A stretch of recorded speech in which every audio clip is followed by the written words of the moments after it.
para não citar ninguém em especial, cumprimentar em memória de Isaac Rabin, que há 23 anos...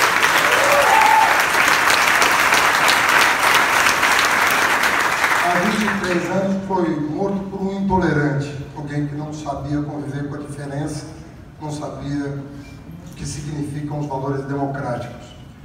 Antes de tudo, os compromissos estão firmados já, são públicos, mas eu queria agradecer, porque pouca gente sabe aqui no Rio, em São Paulo, sabem mais do que eu já fiz várias reuniões com a comunidade judaica, mas pouca gente sabe o quanto eu devo aos judeus na minha formação. E de uma forma que talvez mesmo os judeus tenham dificuldade de compreender como é que um filho de libanês teve tantas oportunidades de conviver com judeus tão diferentes quanto eu tive. Aconteceu que em 1981, no mesmo momento que eu entrei na Universidade de São Paulo para cursar Direito, e depois eu fiz Economia e Filosofia, o meu pai abriu uma loja no 25 de março. E é muito curioso essa história, porque na 25 de março eu convivia com os judeus sefaradi. E na Universidade de São Paulo, ao longo de toda a minha trajetória acadêmica, eu convivia com os judeus askenazi. Então eu aprendia, ou tentei aprender, já que sem muito sucesso, a ganhar dinheiro no 25 de março.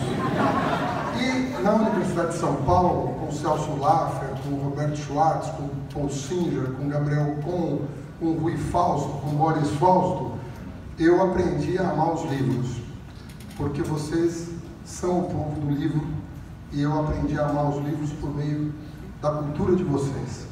Então, eu devo muito da minha formação e do meu amor ao conhecimento ao que eu aprendi com os professores que eu mais admirava e que, coincidentemente, na sua maioria eram judeus.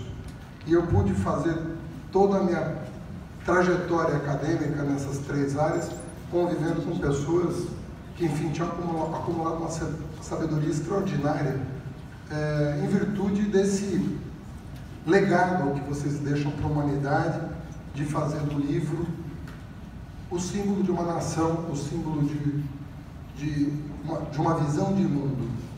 E eu tenho dito na minha campanha que a solução para os problemas brasileiros não é armar a população e cultivar a intolerância, mas é colocar um livro numa mão e uma carteira de trabalho na outra.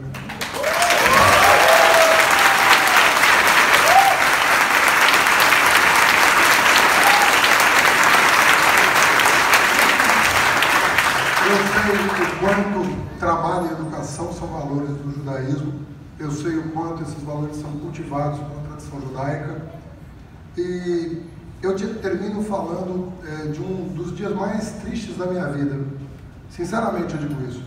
Eu, quando visitei o Oriente Médio, e aí eu devo isso muito à Ana Estela, minha esposa, que também é filha de libaneses, de origem libanesa. Eu sou filho de libanesa, ela é de origem libanesa. E eu estava com pouco tempo para passar no Oriente Médio e resolvi só visitar a Síria e o Líbano. E a Ana Estela falou: você não pode fazer isso. O seu avô era padre cristão, ortodoxo, e o seu avô te ensinou que você deve respeitar e ter ações em relação a todas as religiões. Você, neto do seu avô, não pode deixar de visitar Israel. E foi o que eu fiz. Eu visitei Israel, a Síria e o Líbano. E eu tive a oportunidade de visitar, nessa oportunidade, o Museu do Holocausto. E quero dizer a vocês, com toda sinceridade, é um dia do qual eu não vou me esquecer.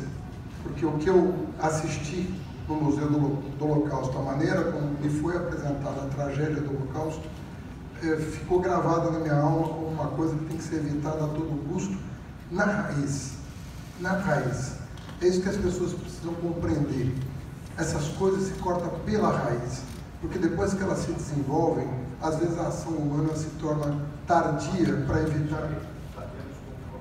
Sabemos como começa, mas poucos sabem, vocês sabem como começa, e a gente precisa divulgar para as pessoas esse conhecimento que vocês têm. Quando nós não educamos o nosso espírito para a convivência com a diversidade, com a tolerância, as coisas vão tomando corpo.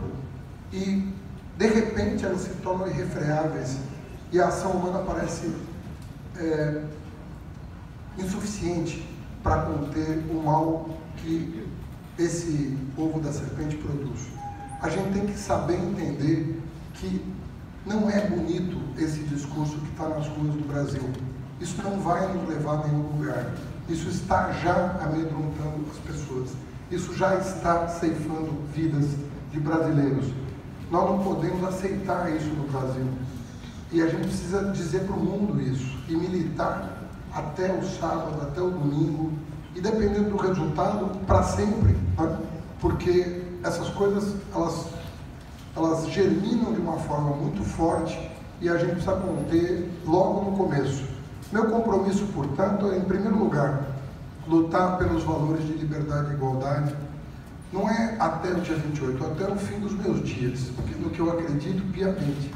Não acredito no mundo.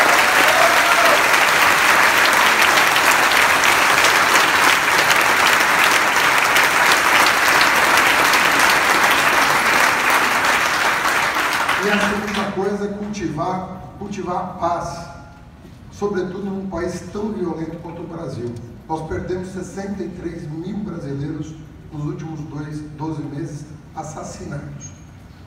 Essa é um índice que devia envergonhar todos nós. E a gente deveria estar remando na direção contrária, de buscar cada vez mais paz e mais tolerância. Encerro dizendo o que eu comecei a dizer nesse discurso breve. Nós precisamos aprender com a história dos judeus. Vocês têm muito a dizer, vocês têm muito a dizer pelo livro, vocês têm muito a dizer pela cultura, vocês têm muito a dizer pela história. Compartilhem com todos nós esse conhecimento.